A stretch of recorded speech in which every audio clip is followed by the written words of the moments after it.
I took a hiatus from pretty much all social media, very intermittently checked in just to see, if I had messages and things like that, of which I unfortunately had quite a few. So I do apologize to some of you, while I was out of the loop, if I missed your messages and or if you attempted to interact with me in some way. If you're logging on, before I get started, just shout yourself out in the chat. Let me know that you're here before we ramp up and get started. I think you can see that we're going to cover the bases a little bit about, the political climate that we're in right now. We're going to talk a little bit about some of the economic impacts of where everything is right now. And then we'll close out with a tip. I got a number of questions and requests for me to give people some input on something that probably should be of interest to quite a few of us right now. So go ahead, hey, share this with some people, get this out. If you're checking this out via YouTube, go ahead and hit that like button and that subscribe button so that you can get notified whenever I'm uploading new content. I'm going to be doing this quite more consistently and frequently, so you might as well get in front of this now. So this will be what I'm going to be calling our regal moments moving forward. And so go ahead and start to get this out. Once again, if you're on Facebook Live, if you're on YouTube Live, just let me know you're here. Hit me up in the comments just before we get started. All right, and then we'll jump right into it. I'm gonna give it maybe a few more seconds or so, just to give people a chance to hop on. Y'all know this is relational, right? It's weird, but I'm learning from some people who really do this on another level, that this is relational. So if we're going to relate, let me know you're here. Shout yourself out in the comments, and we'll move on from there. All right. Okay, so we got this quick transition coming, and then we'll be ready to hop right in and get into the nitty gritty, so they say.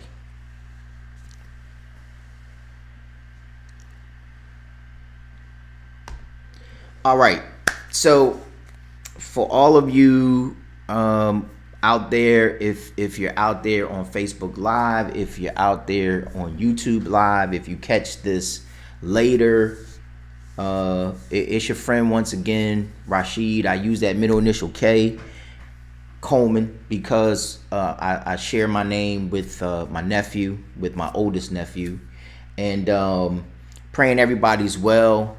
I honestly missed a lot of you, missed sharing content, although I have to be very candid, didn't really miss social media all that much, okay? Just because, and I'm going to hip you to why I took the break. So I was fasting from social media.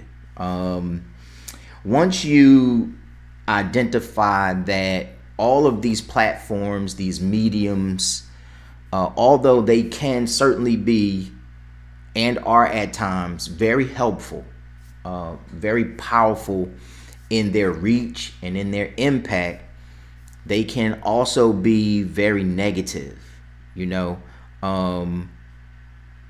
People often share a lot of negative content. So I just, I want to be intentional about this. I don't know why I don't see these comments popping up, if anyone is commenting at all, and why I don't see this notification that I am broadcasting live from this other platform.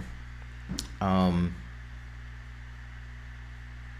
All right. So once you learn that these platforms have and are intentionally manipulating and misinforming and psychologically appeasing people's lower natures, then you kind of have to make a decision, a personal decision at times, of what role you're going to play in all of it.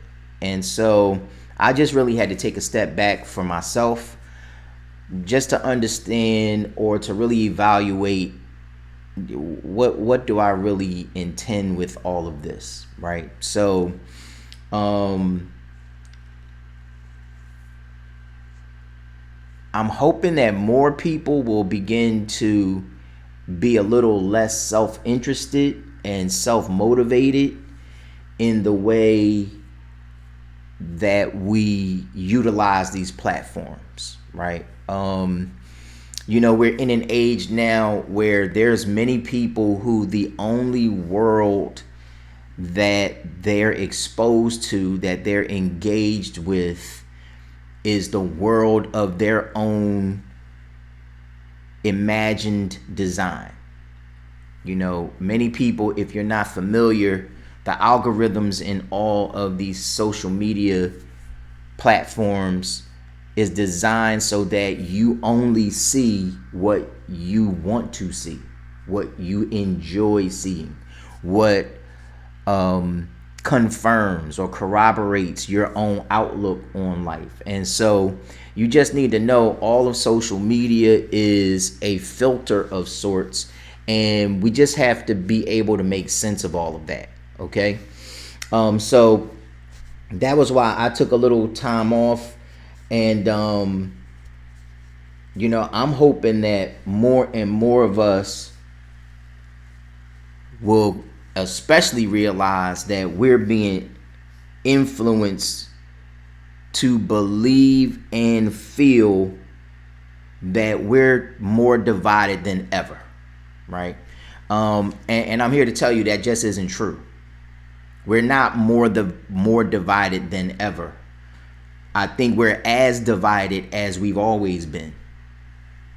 And I know that's painful for some people, especially for those who are, and I have to use this expression, I'm not using it as a way of trying to criticize or put down anybody, but those who are naively optimistic, where our optimism isn't really based in any reality, that it's just sheer hopefulness without being grounded in the things that we see and hear and know are actually taking place in the world in which we all live and share, right? So I'm just hoping that we'll embrace this revelation that this current climate has brought to the foreground of our attention, to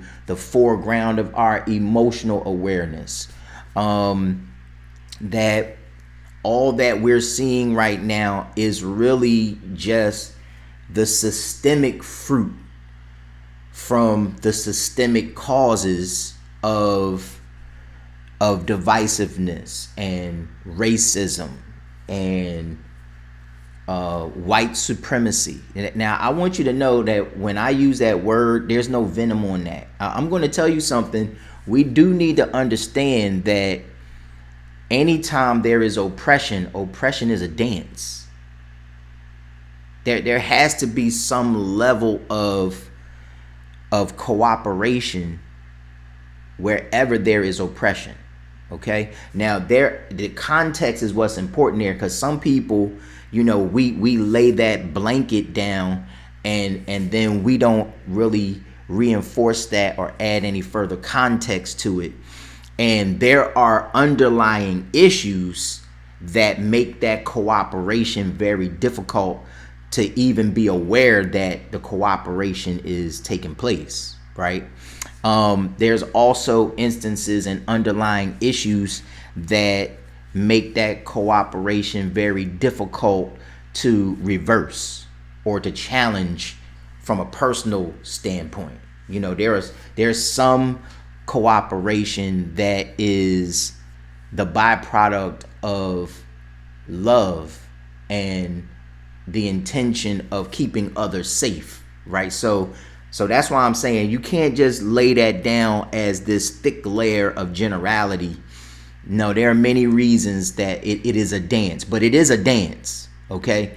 Because there are some who just arrive at the place where they decide, I'd rather be dead than to be complicit in the dance. And so that's a whole nother deal. I'm not really here to get that heavy on this right now. But I know some of you are like, oh, here this boy go. Like, welcome back, Sheed. I'm just hopeful, you know, whoever is intended to hear this, that you'll hear it, right? I also want to make sure that we understand that America is an ongoing and often ugly experiment, okay? Again, I want everybody, we've got to be balanced in the way that we measure this, in the way that we look at it, to be just, right? It's not always fair, but to be just, we have to deal with this with some balance. And the reality is that, you know, there are some people in this American experiment that we've got to understand it's an experiment and it's ongoing because there are some very systemic and systematic dynamics that are being propagated, that are being enforced over and over, that are being perpetuated over and over. And here's something very important, right? Without getting too preachy, but I tend to process everything through the scriptures. So you know, the Bible teaches that every kingdom divided against itself is brought to desolation. Like, it's unsustainable. Any kingdom that's divided against itself, it implodes. It is brought to desolation. And it goes on to say that, and every city or house divided against itself cannot stand. Now, why am I bringing this up? Because for so many of us, we need to understand that this divisiveness is intentional, okay? This polarization that we're seeing, you know, in our faces 24/7, because no matter what entertainment news outlet that you subscribe to, that you support, that you frequently watch, they are all the brainchilds, the brain trusts, the tools that very powerful and wealthy people utilize to maintain control, to sustain control, to affect manipulation, to steer our collective focuses to the ends they intend. Okay? Again, I don't care what outlet it is, they are all being funded and financed by these same entities. All right? It's just like the ancient wars throughout the history of the world, that if you follow the money, you're going to find that these very powerful, wealthy families were financing both sides of the wars. Okay? It's just the way it is. All right? And the interesting thing about whenever divisiveness is being affected, is being leveraged or implemented, it is always for the purpose of creating sides. All right? It's creating sides. And that's why the polarization we're seeing now is so intentional, and why we look like now that we're a country divisible. Yes. Over all sorts of issues, right? Over issues that, watch this, that involve the well-being of all of us together as a nation of people. But because of the divisiveness of these systems that are at work, we're angry and, contentious with one another over masks, whether you should wear it or whether you shouldn't. Now, let me tell you something. Be careful, because you need to know that there is a principle that is being manipulated, that is being utilized against us in the name of freedom. All right. We have to understand there's a grave difference between freedom and anarchy. There's a grave difference between freedom and lawlessness. Now, I'm getting ready to say something that's going to be a little violent, so brace yourselves.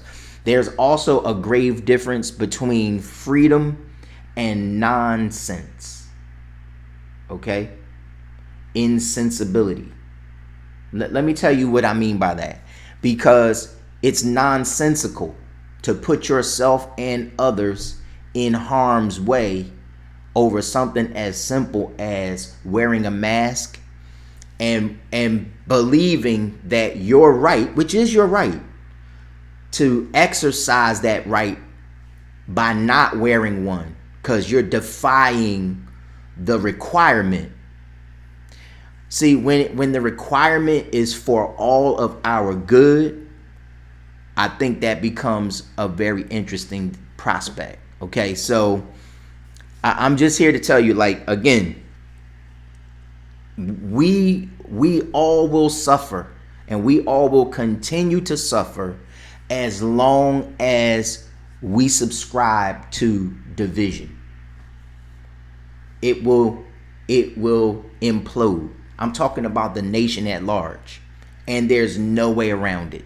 Okay, the house cannot stand if we can't find a way to talk to one another humanely, respectfully, that we could have differing perspectives and ideals and opinions and refuse or resist the temptation to demonize one another or vilify one another because we don't feel the same way about it, right? And they make these issues so polarized, so contentious, that it's all about the fight of being right or being wrong. And I'm just telling you, we've got to address that. And in my opinion, the way I see it, that's a spiritual issue. And this is why when certain candidates are talking about fighting for the soul of the country, I don't think that's an overstatement or a reach. I believe that that's exactly what's taking place. But you've got to understand, and I don't want to get ahead of myself, but you've got to understand that one of the greatest faults or missteps in the history of our country was the elimination of a multiplicity of parties, political parties I'm speaking of, okay? It's interesting when you hear a certain part of our country's citizens describing another part of our country's citizens as, extreme right or extreme left. And if you're on the left, then you are a socialist. I think that's interesting. And it's ironic because one of the programs and systems by which many are supported in this country, both Republican and Democratic, is a socialist program. It's called Social Security. SSI is the result of a party that used to exist in our country called the Socialist Party. So I just think it's ironic. And see, if we're uninformed or if we're misinformed, then we won't know that these things are definitely being used against us to our detriment. Okay? So we need to figure out, like, all the rhetoric. We probably need to take pause and think to ourselves, why do I feel the need to characterize or to paint people's opinions that don't look like mine or sound like mine so darkly? Why do I have to create these lines in the sand of indifference, when the only way to really work through it is together? It's not by creating a fight. It's by creating an environment of safety and understanding and compassion, and to patiently hear each other out so that we could finally get to the place where we realize no position is all wrong. No position is all wrong. So let's take the best of what this portion of the country thinks and believes and feels, and let's take the best of what this portion thinks, believes, and feels, and let's bring them together in a harmonious way to the betterment of all people that are called American. I know that sounds like overly simplified, but it really is that simple. So we really need to understand that politics in America has really, now the evidence is overwhelming. It's really about the further centralization of wealth and power. All right. It's about the deepening of the trenches, the chasms between the classes. Okay. And we've got to understand that it appears that almost everything now is designed to incite and amplify two things. Now, I know people will say, oh, come on, Sheed, just two things? Yeah, I'm saying pretty much everything now is designed to push us in one of two directions, and sometimes in both. All right. The first that's being incited is fear. We know this. It's fear. If that is overwhelmingly the most prevalent and plenteous commodity being sold by America today.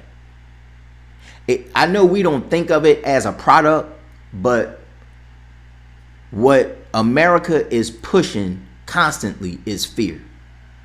And they push it as a product because America, the United States of America, is nothing more than a corporate entity. It's a corporation. I know that seems, again, grossly overly simplified, but it really is. Okay? And this fear is being used to manipulate the country into giving up more and more of our rights as citizens. All right.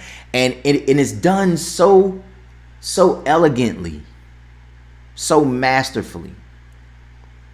Those words are like, I'm just using those. There's no emotion involved in that. I'm really not praising these efforts. I'm just saying they really are elegantly thought out. They're very beautiful in their design. Okay? It's ingenious because they're weaving fear into everything so that we're giving up our rights in the name of safety and security.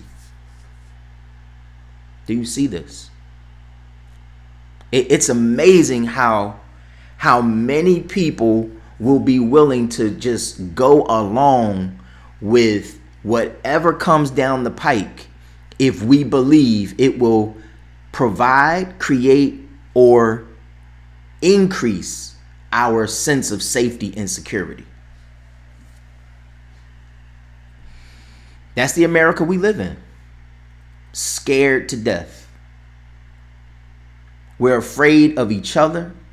We're afraid of the truth. We're afraid of justice.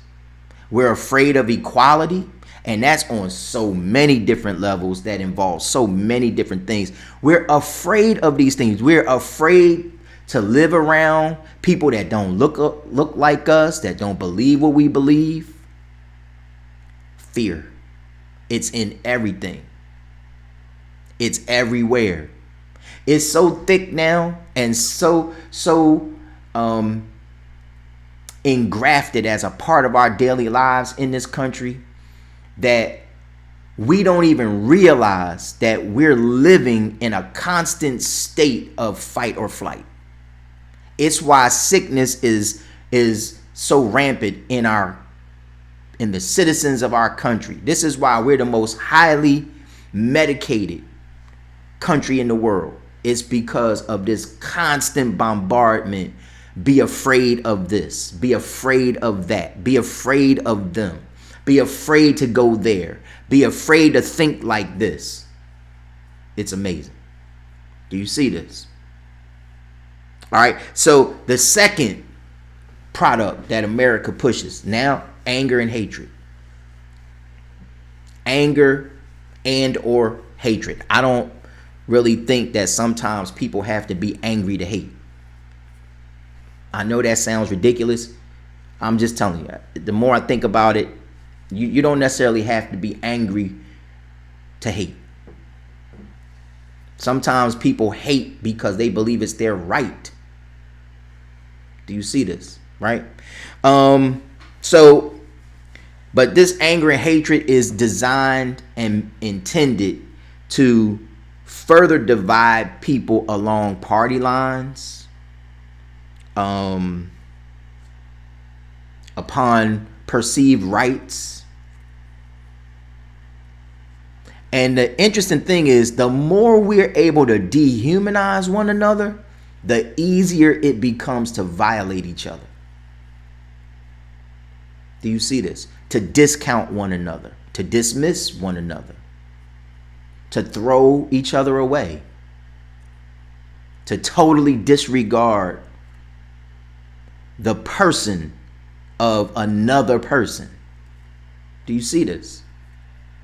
So we've got to understand that they want us to get to the place where we're so angry, so full of hate, so fearful that we believe the only option left to exercise is to eliminate the threat.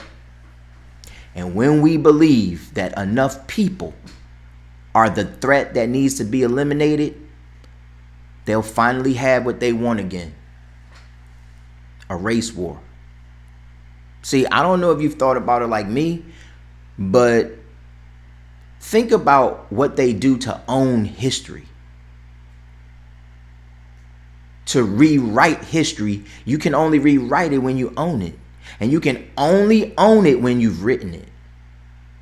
Now they're rewriting history constantly, making us believe that things we saw with our own two eyes, things we heard with our own two ears, that it didn't happen, that it never existed, because they were able to digitally erase it from everyone's access.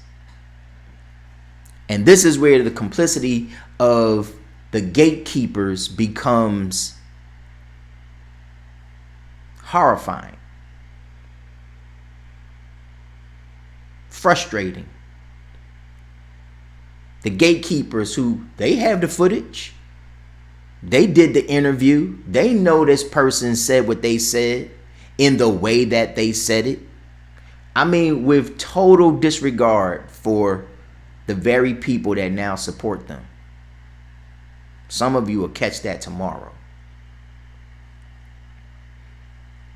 You know, it's amazing that, you know, now Again, we're fighting each other over rights, but these systems are now censoring Americans' speech, thoughts. Do you see this? It's happening. All right. And this brings me to this next issue before we move on to this whole issue and matter of voter suppression.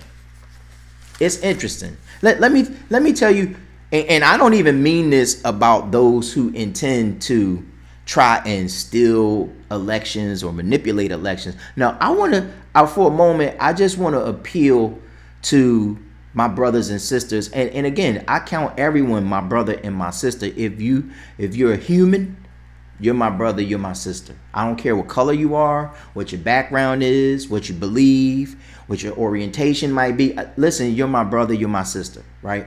Let me tell you what's interesting about this voter suppression. For all of you who believe that your vote doesn't matter, you just think through that for a second. All right, let's just put a pen in the page before we move any further. Think about this. Why would a group of people, why would political leaders, if your vote didn't matter, attempt so desperately to control the vote, to suppress the vote, to steal an election? Why would, if your vote doesn't matter, if it's all rigged, if it's all set up? See, what you need to understand is the last great bastion for the common majority is the fact that you still have a say.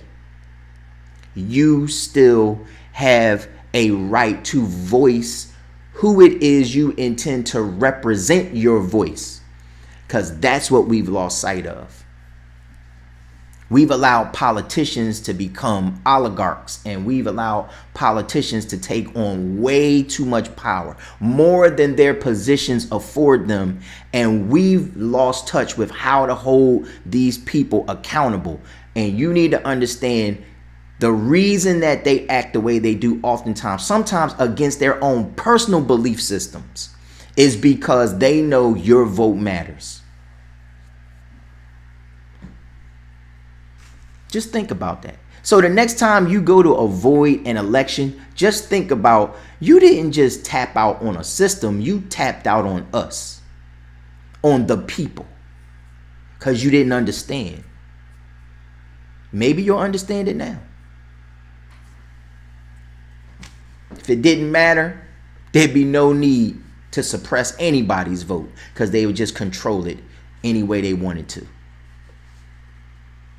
So now we got to kind of turn a corner, because we, as the common majority, as I like to call it, when I call it the common majority, I just mean those of us who have the most in common, and those of us who have the most in common make up the majority of the citizenship of this country. Okay? For everybody amongst the common majority that keeps like marching for and protesting against to raise awareness around issues like the redistribution of wealth, that idea is a pipe dream. The redistribution of wealth, it's a pipe dream. It doesn't even make sense in the context of this political system, of this wealth structure, of this economic system. It doesn't even make sense. Watch this. It's never going to happen in America, because capitalism in and of itself requires classism, or the entire system implodes on itself. Think about the language. They're always baiting the common majority with the carrot.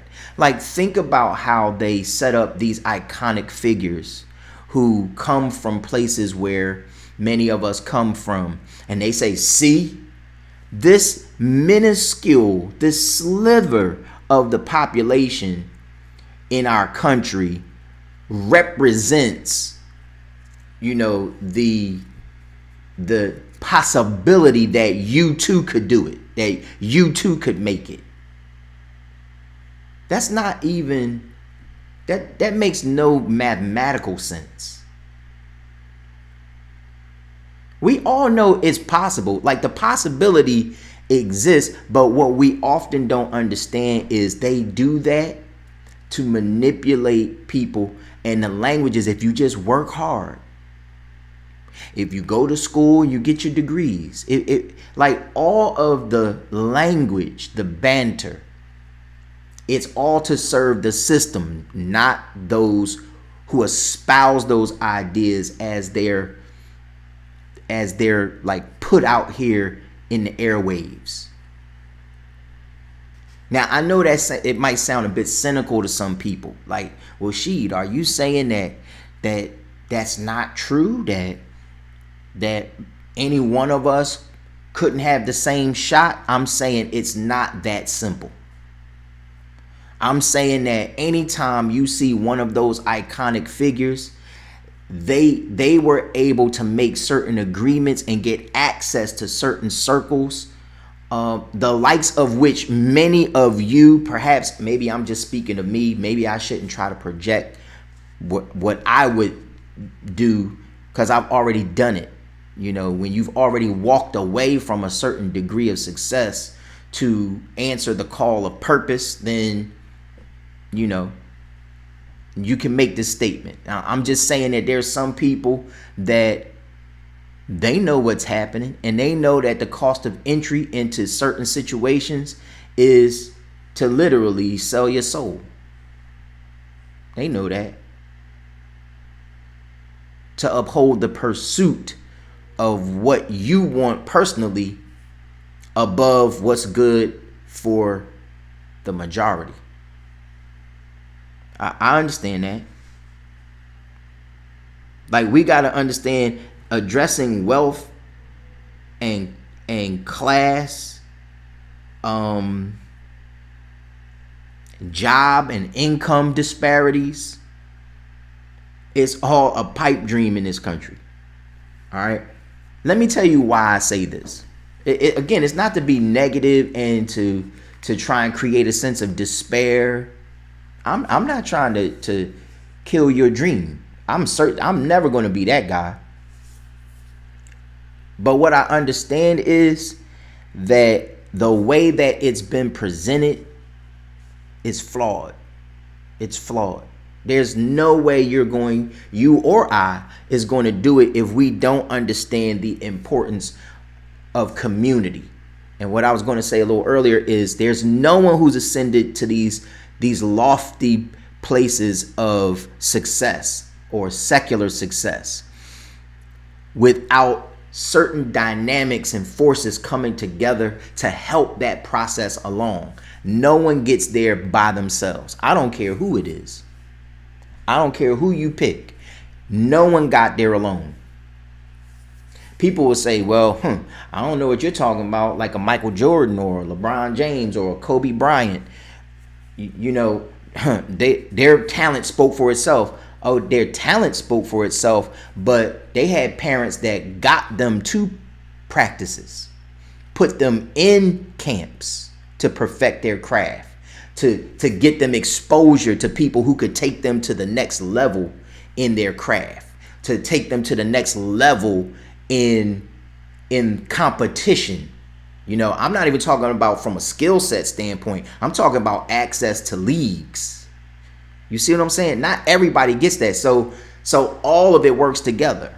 It's parents that worked day and night so that their children could afford those more expensive basketball shoes. Like, again, no one gets where they get alone.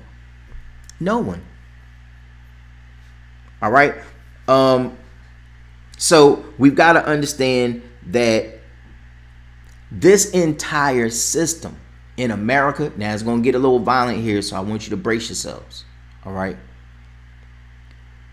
This entire system in America, when it comes to like these ideas of wealth redistribution, of, equality and job creation, income equality, things like that. You just need to understand this country's wealth was built and founded and amassed upon the bedrock and foundation of slavery.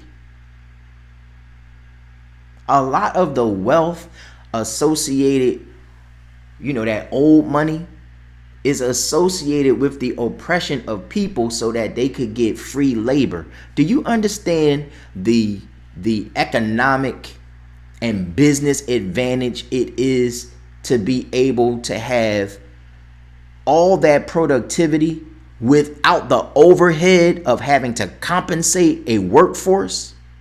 Are you kidding me? So this is why you just need to understand they have to create these disparities and these differing levels, these classes in this society to keep that alive. Because if you don't have something else to aspire to, then you may not be as easily manipulated to, hey, just work harder, just put in more hours, just study longer, just listen. It's all part of the game.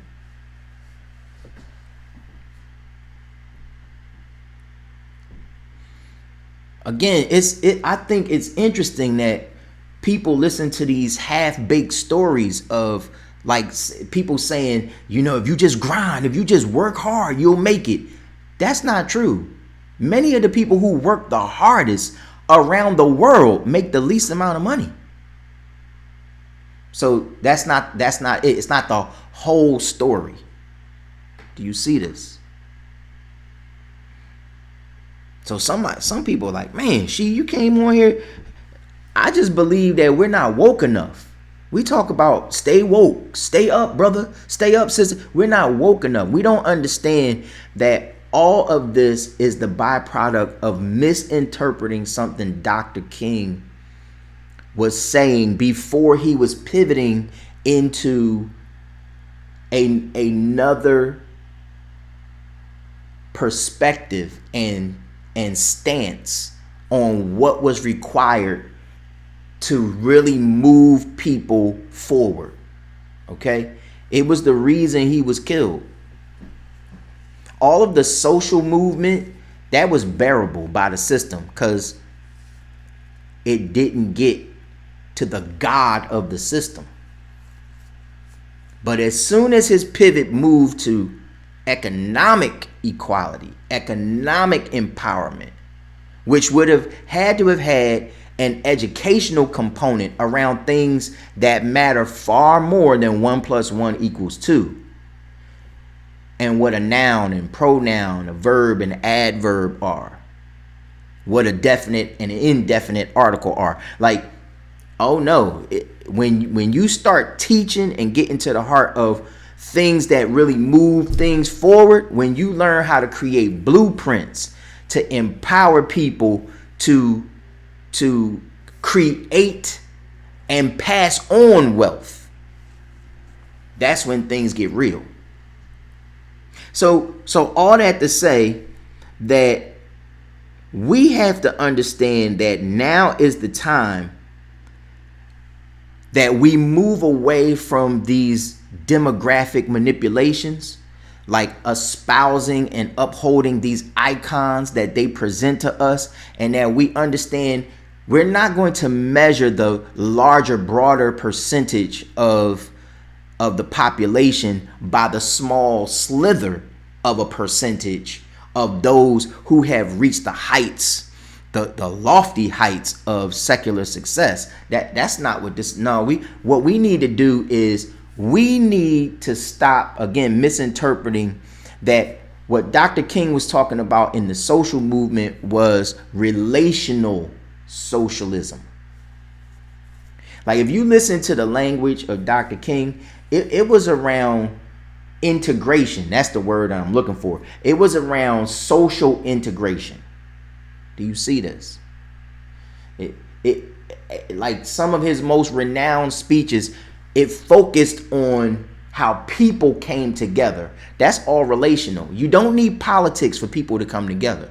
quite honestly, politics is obviously one of the reasons people refuse to come together. So no, you don't need political change for people to come together, but you certainly need a change of heart, a change of mindset and mentality if you're going to come together with people that don't come from where you come from, that don't look like you, that don't sound like you, that they don't have this appropriate Philadelphia accent, right? I don't know what other people's, why they sound the way they sound. It's crazy. We got to teach people how to talk. You see this?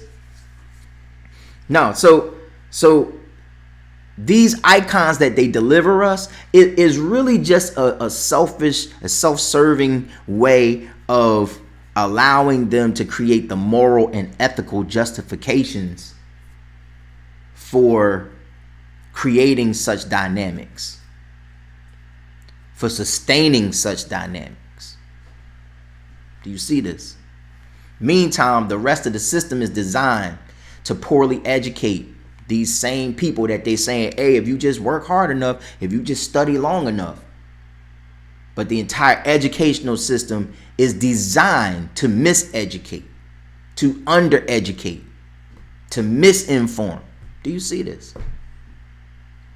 To classify and label children by a certain age so that they're already being medicated, so that they're already being placed on certain tracks, and then watch this, and then totally eliminated from the good kids.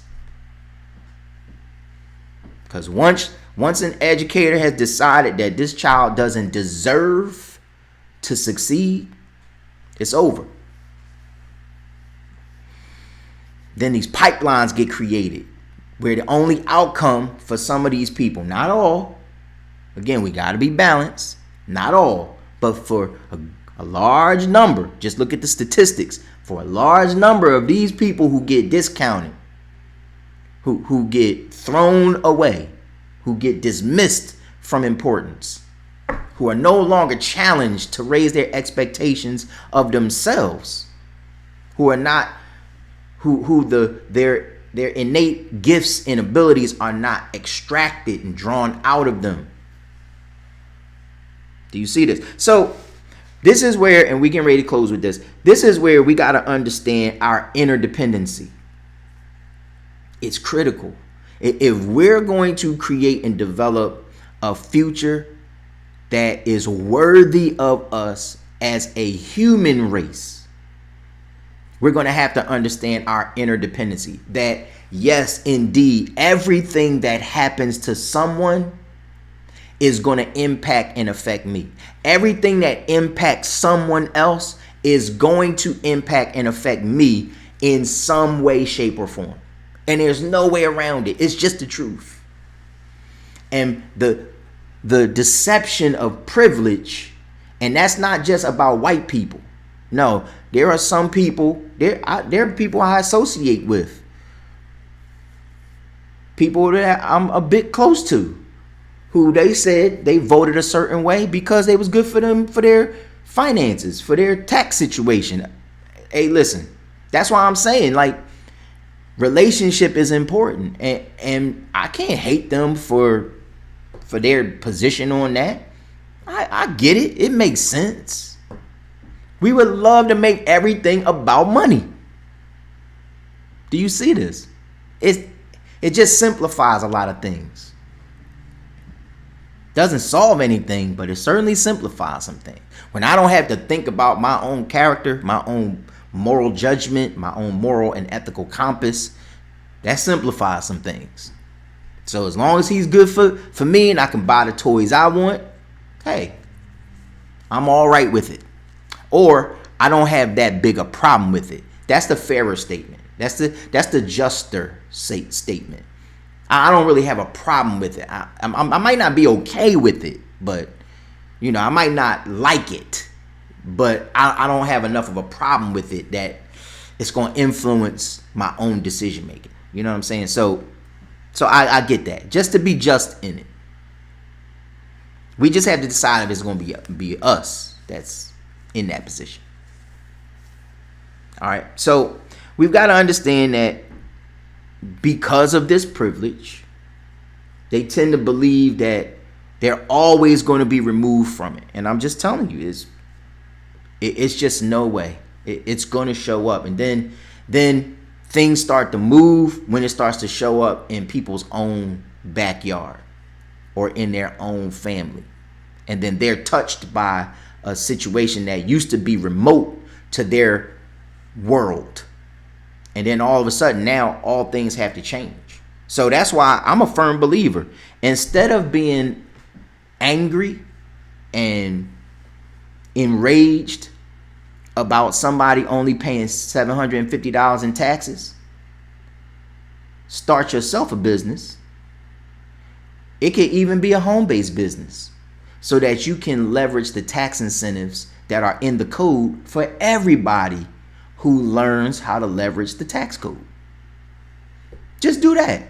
I promise you, if you want to see things change, we're going to start teaching everybody how to only pay minimal taxes legally.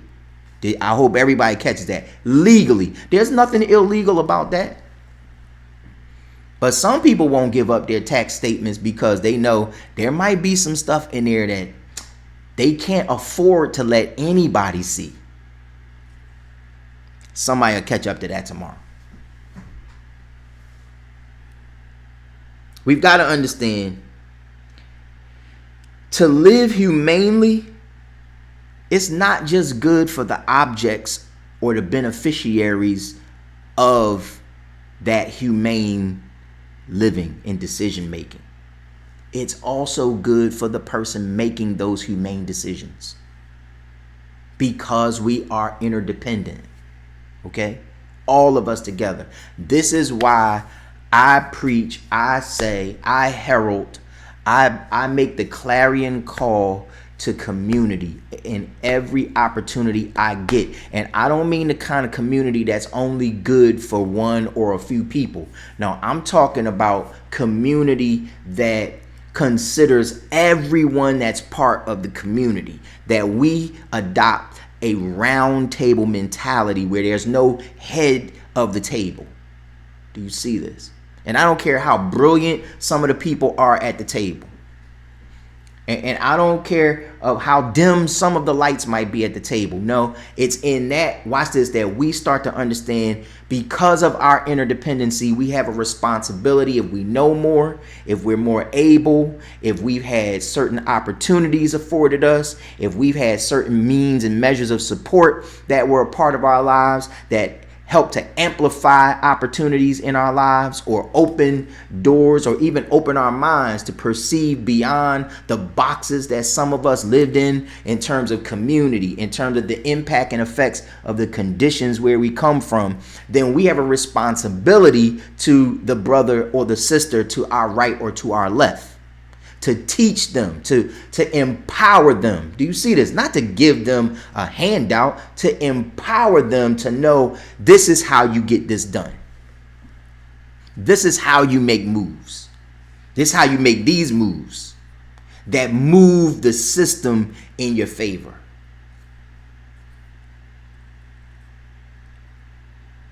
All right, finally, this is where we close with the tip. These are all the things I promised. All right, so I've been getting a lot of questions about Pastor Sheed. Excuse me. Should we be thinking about digital currency? The short answer is absolutely. Absolutely. People have asked more specifically about Bitcoin. Bitcoin is off the charts right now. All right. In the places I come from, it's off the chain. Okay. Bitcoin is way up right now. Now, it has not yet reached where it may have reached its highest levels of value yet, but it's up over 18.6 the last I checked earlier today. Yeah, it's almost at 18,700 per coin. All right, that's per coin. Okay. And right now there's like what you need to understand about digital currency, especially something like Bitcoin, and there are a number of digital coin applications. okay, like Ethereum, Litecoin, Bitcoin Cash. There's a number of them. Like, I got a bunch of them in my wallet. And many of them are doing well. I'm sorry for chuckling like that. Y'all know we're numbers people. Like, we like seeing numbers go up. So digital currency is on the rise. You need to know that something like a Bitcoin or digital currency in general, it is highly volatile because it's highly variable, right? It's unregulated and it's decentralized. That's why it's so attractive to many people. There's a high degree of anonymity involved in digital currencies. Okay, if you want to know like how you begin to invest in digital currency, I know you would love for me to just give you that answer. Google it. I'ma just tell y'all, it's a bit frustrating for me sometimes when people want you to give them every answer.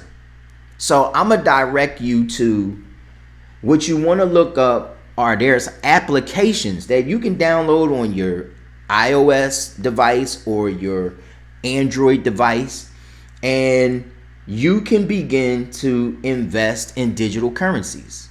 But I will tell you this: if you think you're going to get rich quick overnight doing this, you're already, I would advise don't do it. Okay. Now, I'm not telling you to invest. I'm not giving you, logistical financial advice. Okay, that's not what I'm saying. I'm saying that this is what I'm doing. I'm definitely putting my family in position to benefit because everything is about to be about digital currency. I believe that a great part of what's happening economically, and this is globally, the global economy is being dealt the kind of blows that it's being dealt, how the pandemic was conveniently rolled out the way that it was by way of response, especially in America, because it's about the devaluation of the American dollar. It's about the resetting of the economic system because countries have already begun mining their own digital currencies. Okay, blockchain technology is all part of it, and so you just want to know, look it up. There's applications. Now I can only tell you one of the applications that I use is Coinbase. All right, Coinbase. So outside of that, look it up. But if you've been wondering about digital currency, I'm doing it because what we need to understand is all of this printing of money right now is cool because the money is needed to circulate in the economy. Otherwise, we'd be way in the red. I mean, all hell would have broken loose financially by now if they wouldn't have done what they did. Okay, they're thinking about another stimulus bill. Okay, again, I don't know why they're calling it stimulus. Because it's not really stimulus. They really should call it what it is, a survival bill. That's what it is. It's a survival bill. It's to make sure that the system survives this catastrophic economic downturn. Okay. I'm just telling you. So we haven't even seen the worst of the impact of the pandemic. Now that there's going to be this second wave of shutdown, or limited business for restaurants and things like that, I'm telling you, this is the nail in the coffin for certain entities. So I'm just telling you that, I'm very vigilant about dollars and gold and silver and digital currencies. I'm very, very vigilant now about assets. I'm watching the housing market. Like, those are all the things that you want to be mindful of, because I'm just telling you, if you're of that mindset that you think it makes good sense that when you get these support and relief funds, that's the opportunity and the invitation to go out and buy brand name belts and bags and boots and shoes, you're tripping. Yes, I said it. And perhaps I said it to you. You're tripping. You need to be thinking of how you can position yourself for the long haul. Finally, get your houses ready. Get your houses ready. If there's going to be another shutdown, you need to make sure you and your family has what you need. Okay?